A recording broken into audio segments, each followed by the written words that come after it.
Hello and welcome to another episode of How Are You Holding Up? A mental health podcast by the depressed for the depressed. I'm Chris. And I'm Lindsay. And Lindsay, how are you holding up? I'm doing better. If you guys hear barking in the background, my dog has decided today's a day to bark. He's been very quiet for the past few days. So I apologize in advance. Just gotta get it out now. Yeah. I'm doing fine. I am making moves to help myself. Good. I contacted my therapist. My therapist I had a year ago. I was with her for years. And then I lost insurance and I lost her with the insurance. She's always been pretty warm about working with me without insurance, but I've kind of put, a mental block up against it.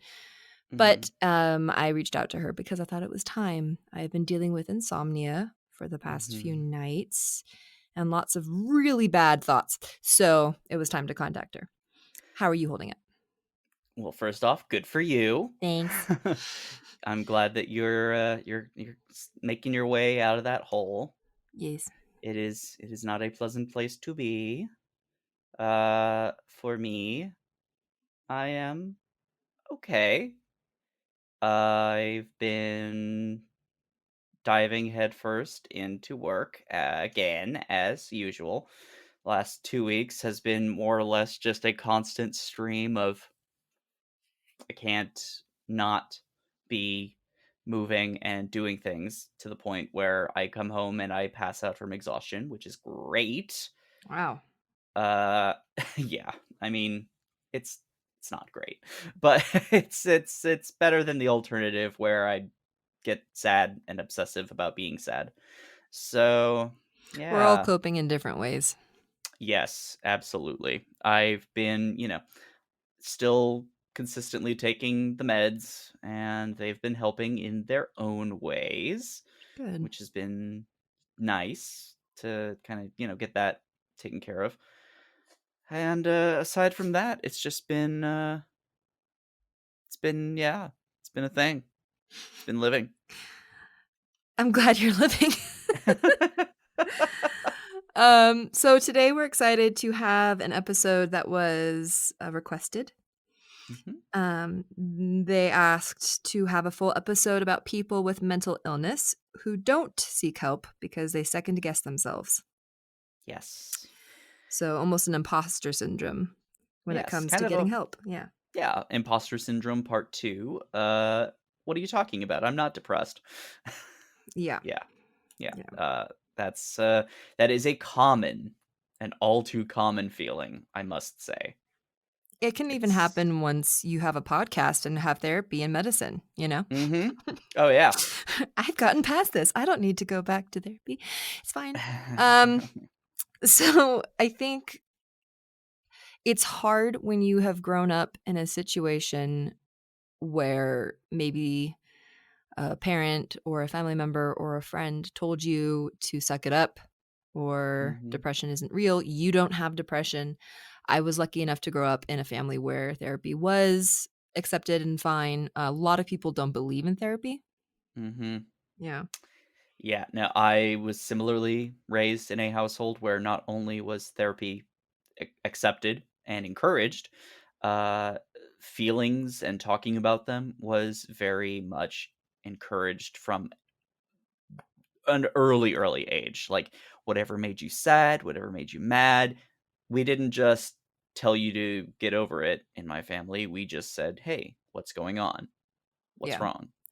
And I think for a lot of us in this generation and even the Gen Z generation, I think we're suffering from also having parents who were really busy and didn't have time for our problems. And that can be another thing. So it might not be that you were told, suck it up or get over it, but it could just be coming from, I don't know, neglect, emotional neglect.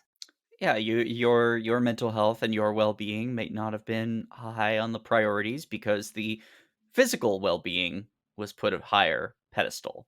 So we push all of our mental health needs way to the back of the line because we have more pressing issues to deal with, quote unquote.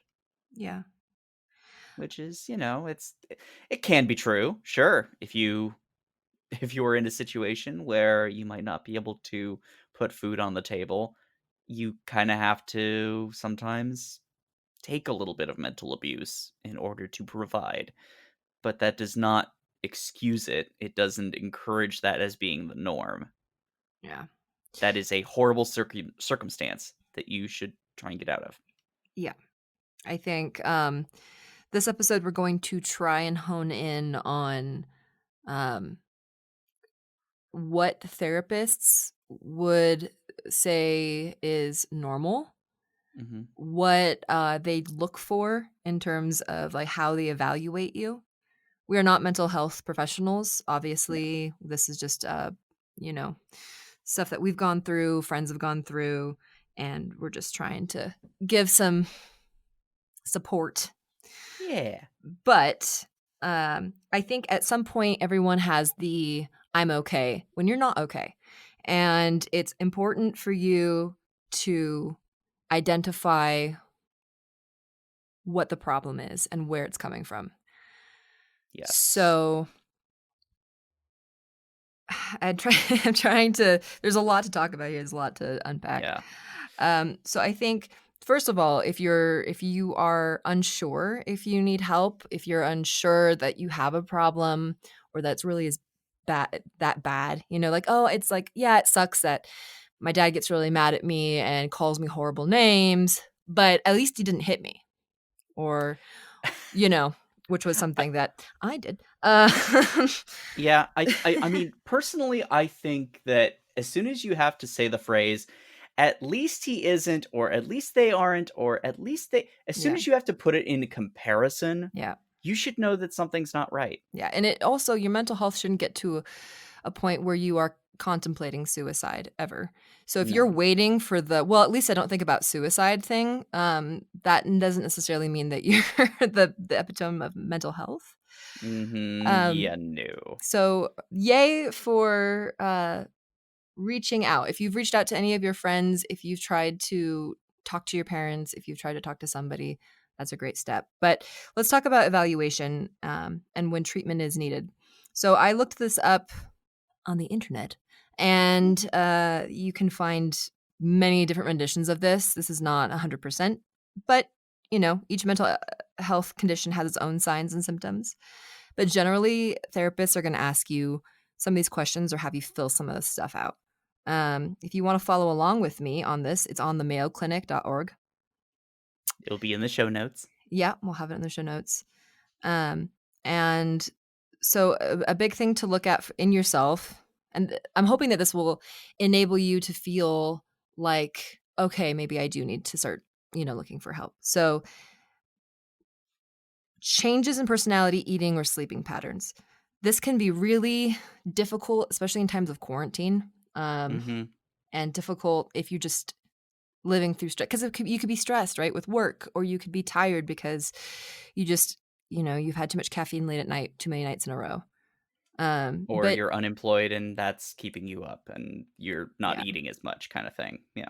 hmm but for me, for example, lately I've been really tired, and trying to Mhm. go to bed around midnight and lay there awake, thinking about every horrible thing that has ever been done to me or that I have done, and I have tried to send out love and positivity and forgiveness, and I've tried to think about puppies and kittens and I have really, really violent negative thoughts. So I need to contact a therapist, which I did. Mhm. Um, so if you're having an inability to cope with problems or daily activities, that's another sign.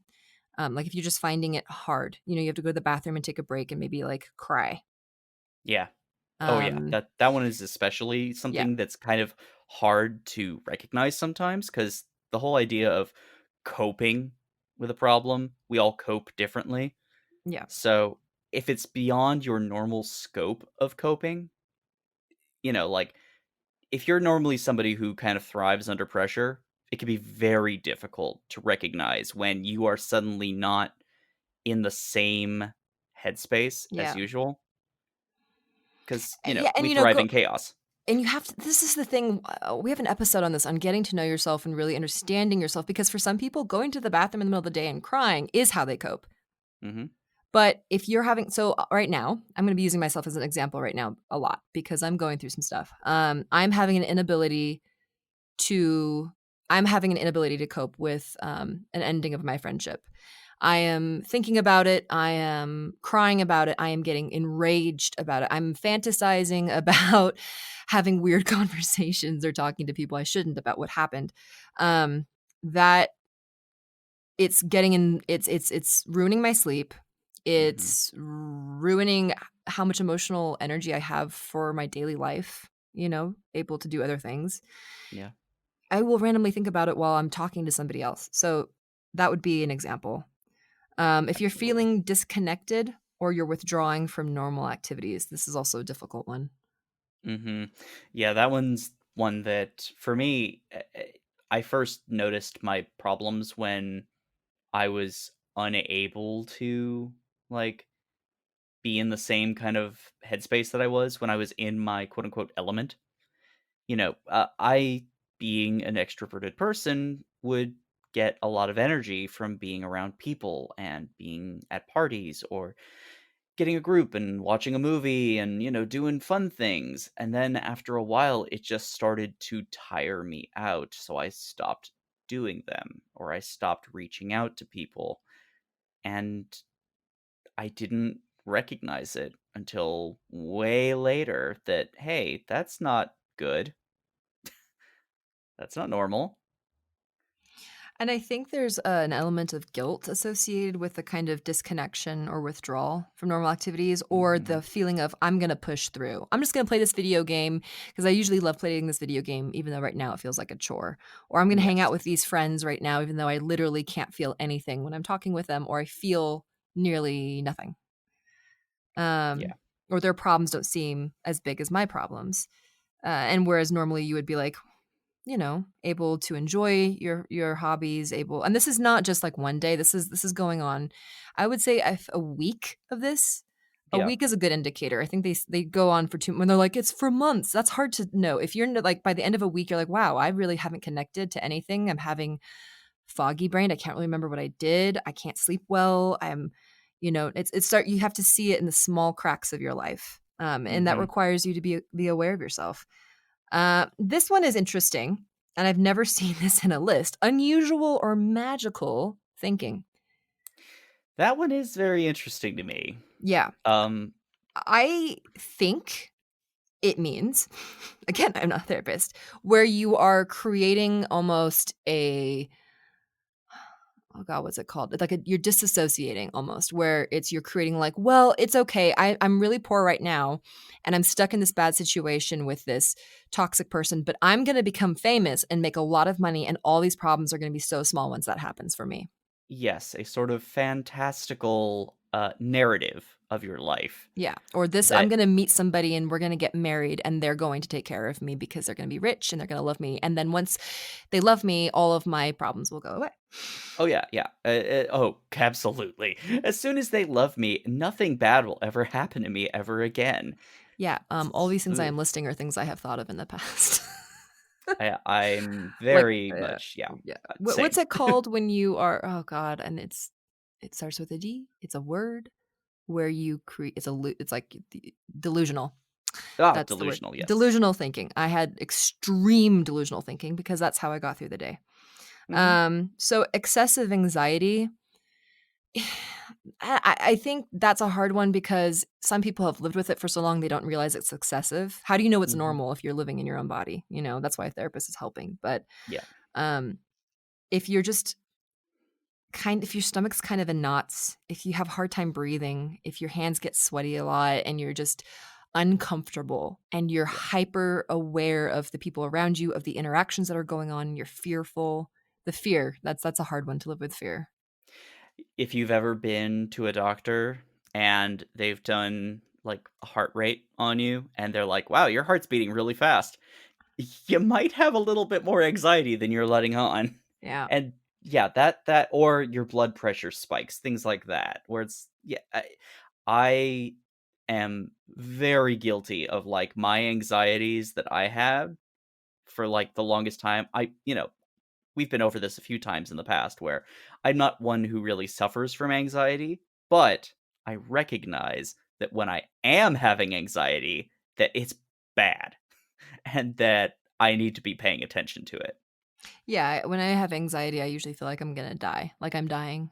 You know, you can't Mhm. breathe, you can't catch your breath. Um, so there's a couple other things below this that I feel like you would know, prolonged sadness, depression, apathy, thoughts or statements about suicide or harming others, Mhm. substance misuse. Obviously, I think we all are aware of those things, extreme mood swings. But this last one, I think is important. If you get excessively angry, Yep. um, obviously, hostility or violent behavior, that's a pretty big indicator, but excessive anger is not normal. If you get No. really enraged, and I think what I have found interesting is I think a lot of men use video games to process their feelings, Mhm. and I think that's why there's a lot of rage.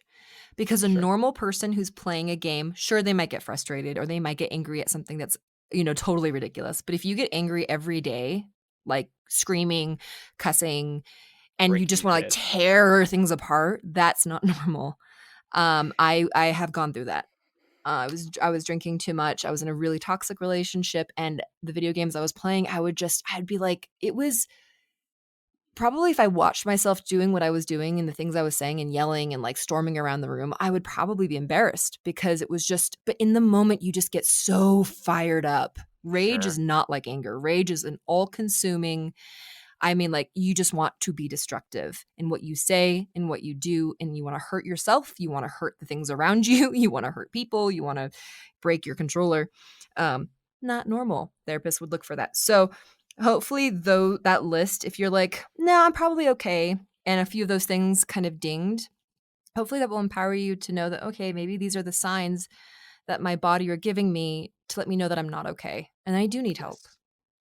I think one important note also, especially go back to the anger, hostility, violent behavior thing, it is one of the few kind of mental health related things that gets the most unique band-aid put over it. Mhm. Because the phrase that I've heard way too often as an excuse is, well, I've just got a temper. Yeah. I've got a bad temper, or, oh, I'm Irish. I've got a bad, we're fiery. Things like that Yeah. where it's excused. It's like it's not a thing that I have control over. I'm genetically predisposed to be a rage-filled incredible Hulk. That's not the case, guys. Yeah. That is a learned behavior. Yep. You're not, you don't come out of the friggin' womb like the Doomslayer ripping and tearing. You're just you are brought into this world as a baby, probably, yeah, screaming, as we are wont to do because this world is the way it is. But no, sorry. Um, Ridiculous. no, there's a lot of things that are learned behaviors, and I feel very strongly anger is one of them. Yes. Like, you can feel injustice, you can feel a lot of things that are, you can feel things that are very personal.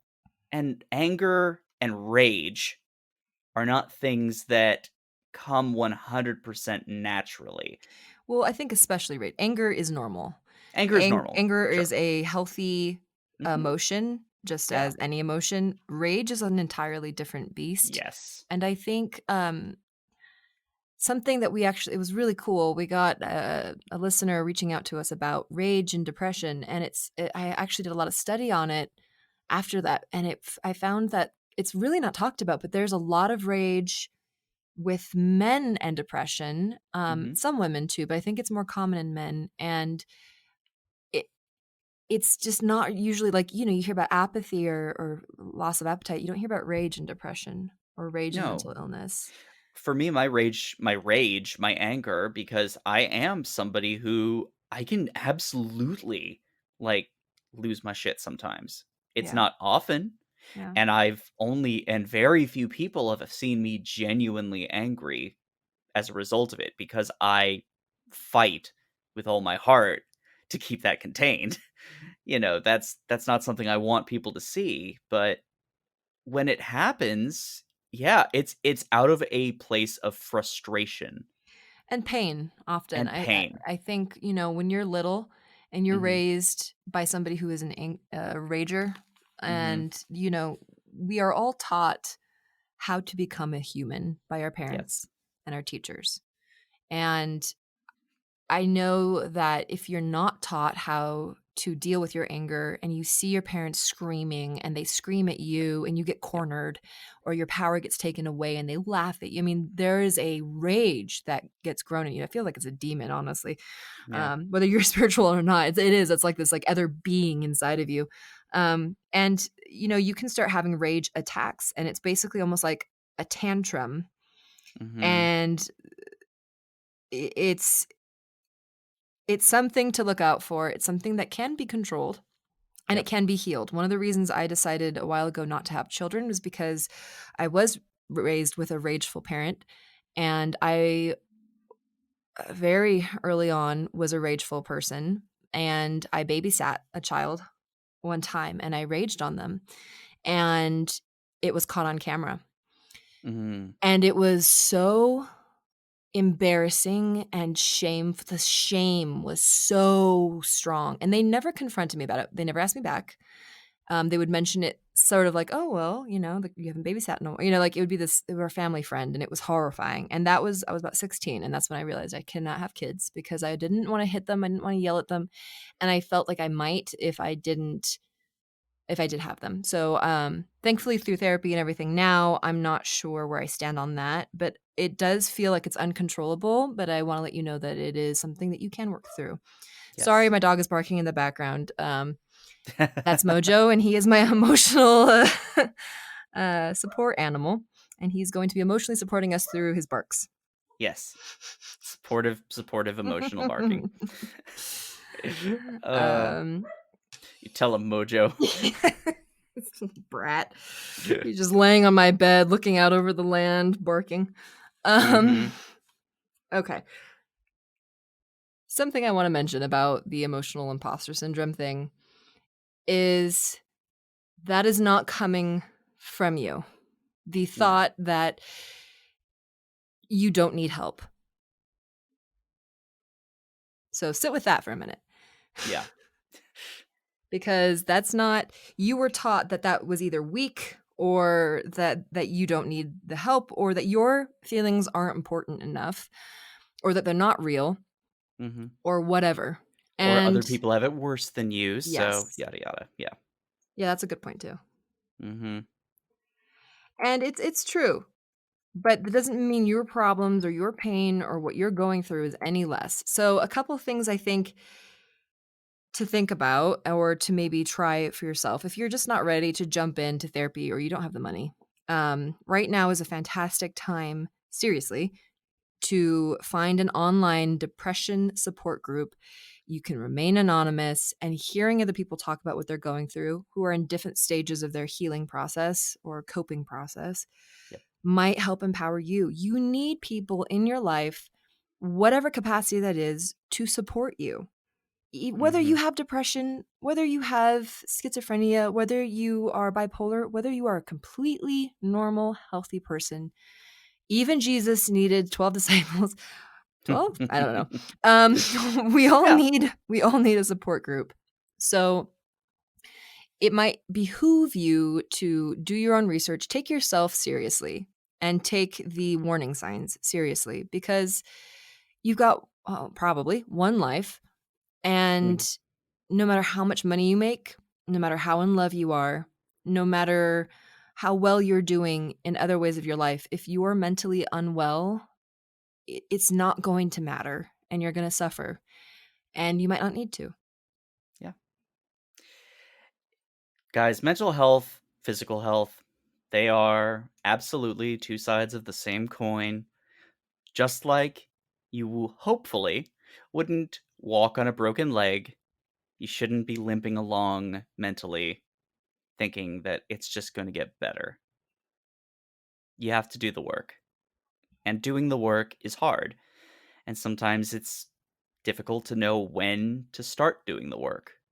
But there's no better time than now. There's literally no better time than right now to recognize in yourself and those around you that you can take care of yourself and you can take care of those around you. You can be the support for someone. You can find someone to support you. Whatever it takes, whatever you need, it's out there and you're going to find it. But you do have to do the work. You got to do the work though. You Yeah. gotta do the work, and Like it's not going to just come to yeah, you, fall out of the sky like it's not going to fall out of the sky like a meteor. It's going to hit you like a ton of bricks, sure, yeah. when you find it. So go out there and look.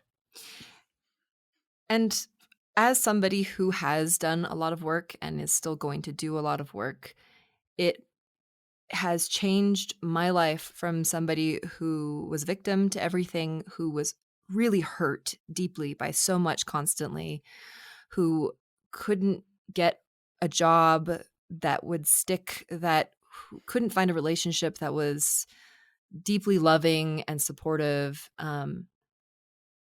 I am now in a place where I am supported by a wonderful, wonderful boyfriend, and emotionally we're able to communicate well. I have a good set of friends. People will still do bad things, it happens, but I am now mentally, emotionally fortified to those things. And when I can't deal with it, I know how to reach help. I know what the signs are so that I can still be loving and supportive to the people in my life and still try and push forward and have the things that I want. Because if you're rageful, if you're depressed, it's going to be really hard to have deep, meaningful friendships, a relationship where you don't rage on her or him, Mm-hmm. a job that you're feeling fulfilled by. This just takes time. It just takes time, and taking yourself seriously. So thank you guys so much for listening to this episode, and thank you for the suggestion. Yes. It That was was really a fun. very good. Yeah, that was a good one. As for us, follow us on Instagram at HAYHU Podcast, like our Facebook page, subscribe to the subreddit. If you want to support us directly, visit our Patreon. If you want to send us something directly, go ahead and email mailbag@howareyouholdingup.com. And as always, Don't don't tell tell us us to to just just get get over over it. it.